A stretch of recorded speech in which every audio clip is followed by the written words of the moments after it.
Hello, my name is Miranda Mandel, and today I'm going to be sharing a little bit about myself with you all.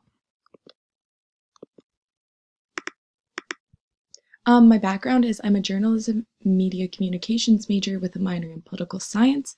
My focus area is public relations and digital marketing. I've worked for various companies as a PR intern and helped to rebrand through social media. I've also helped to rebrand through their website and building and conducting interviews. My current job search status is I've applied to multiple PR assistant jobs as well as marketing manager positions for various companies. However, I'm still searching for the exact position I want and which city I want to live in eventually. A description of my personal brand includes visual and written content as well as event planning.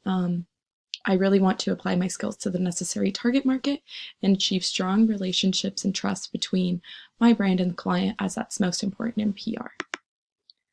A summary of my career goals, including working for a brand or company that follows my values, being able to help become a stronger force, and really help them reach their goals as well. I hope to learn how to build a good resume and website, as well as maintain confidence during interviews, as that is extremely important in finding a job. So yeah, thank you all so much.